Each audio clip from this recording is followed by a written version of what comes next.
guests on the interview show all share one thing in common. They take risks. We'd like to thank Lifeway, makers of probiotic kefir, for making possible this week's It Takes Guts interview.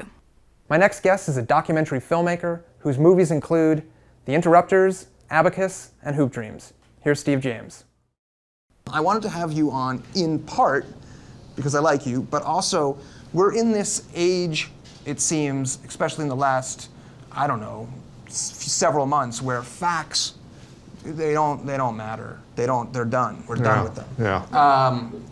It strikes me that, like, as somebody who makes documentaries, that you A, care deeply about that, and B, there's no media where you can shape a story more to your liking and in some ways misshape a story than film. So I just wanted to get your kind of thoughts on the overall fact situation.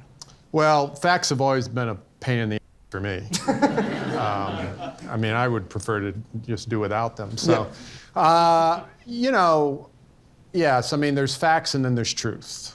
That's what us documentary filmmakers like to make the distinction between. So explain that too. Well, a colleague of mine said, I don't know if she ripped it off from somebody else, but I rip it off from her, but I'm giving her credit. Yeah. She says what was her name?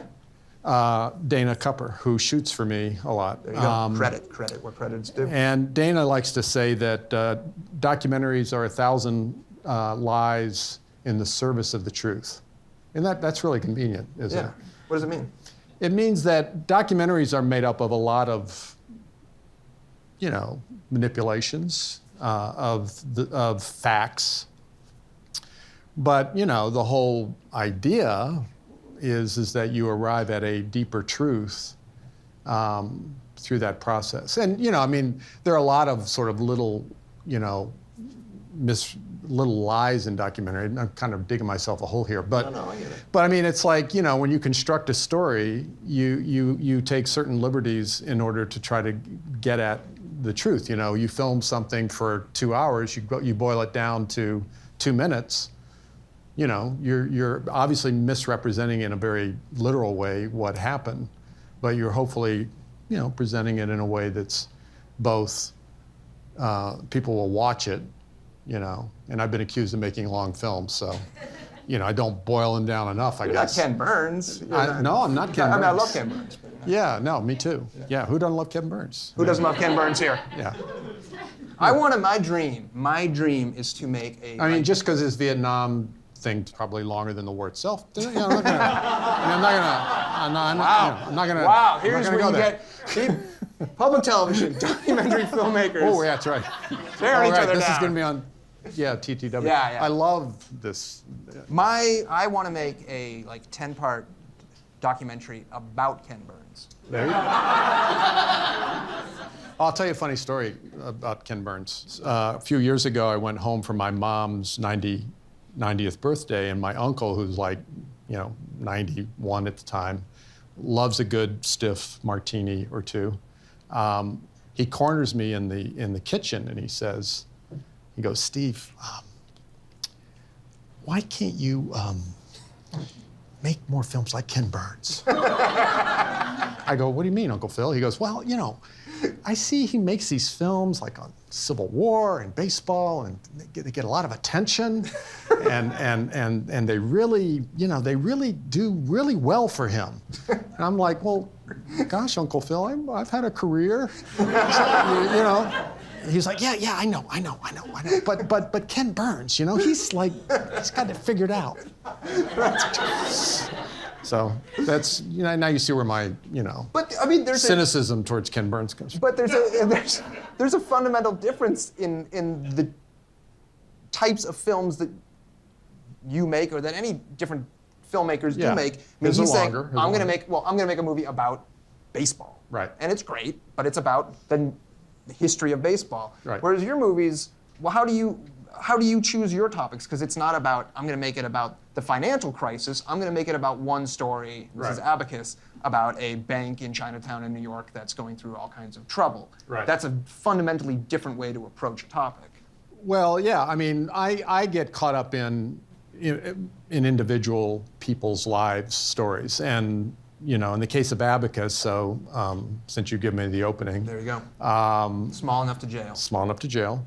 Kind of sorry I did that subtitle thing. It's kind of cheesy, but it's catchy. It's catchy. yeah. Uncle Phil would like it. He might. So with Abacus, it's like this was a story that was not reported in the mainstream media. It took place in Chinatown, New York, and the New York Times, the venerable New York Times, I like to say. Yeah.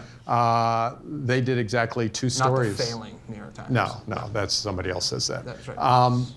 So they did exactly two stories on this case, and what this was is Abacus, Federal Savings and Loan, a little small community bank in Chinatown, New York, is the only U.S. bank to be criminally prosecuted in connection to the 2008 mortgage crisis. And here's the thing. They discovered some fraud. The bank itself did. The bank discovered some fraud going on, low-level fraud, and fraud that had nothing at all to do with the fraud that went on in 2008, like credit default swaps and subprime mortgage lending and all this stuff. They discovered the fraud. They fired the employee. They instituted their own internal investigation themselves, which resulted in firing a couple of other employees.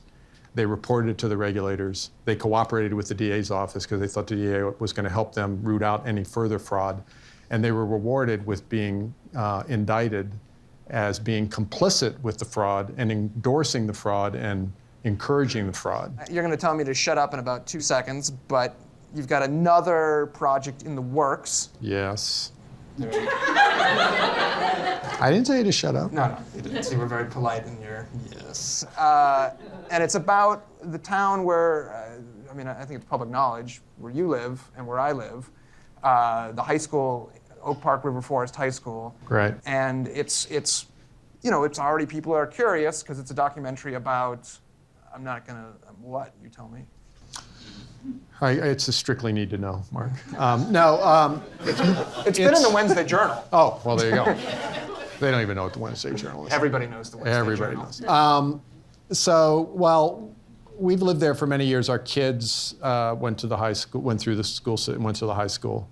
And for years, I've thought it would be really interesting to do a film about the high school there, because it's a very big high school.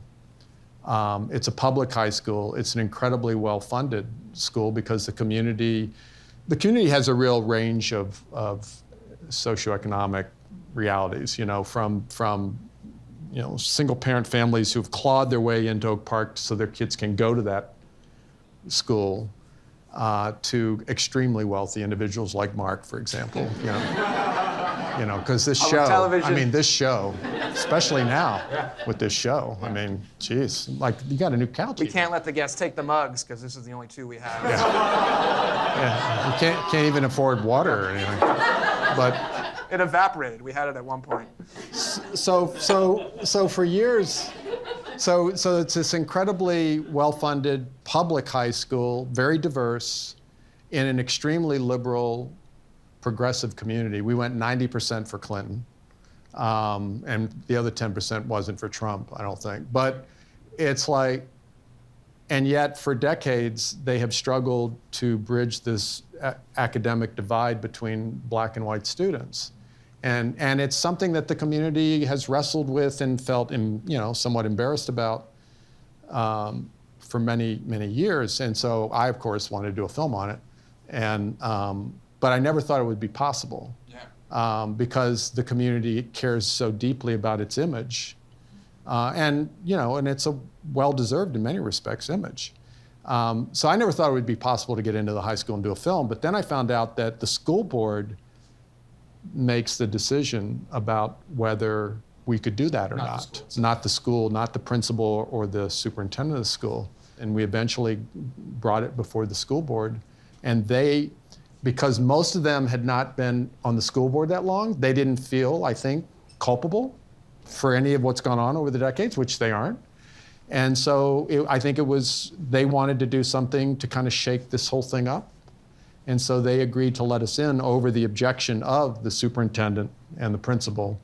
So we filmed in there for a year, and we followed a bunch of kids and teachers, and we followed the school as a whole, and I went to a lot of school board meetings and filmed, and it's going to be a kind of longish Is the goal miniseries. Ken Burns finally? Finally. Although not as long as the Vietnam series. Could be my biggest failure yet. On that note, Steve James, everyone. Thank you.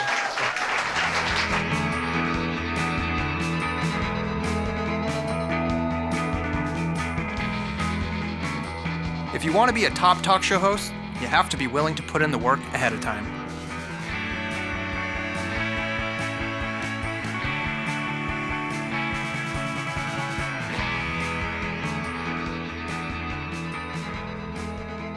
It affected our family, it affected our lives for so many years. This event has haunted me for 30 years. And he said, "It has?"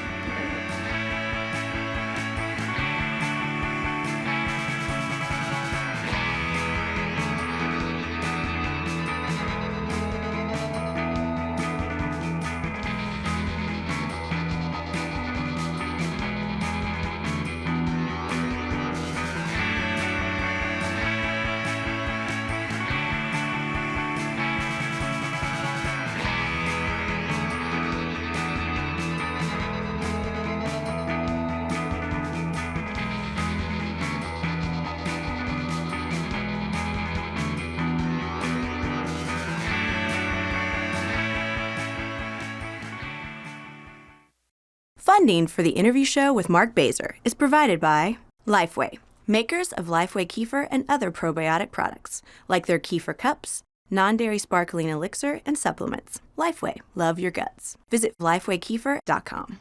Lagunitas, beer speaks, people mumble, except on the interview show. And Field Notes, vintage styled, made in the USA, pocket notebooks, journals, and stationery products.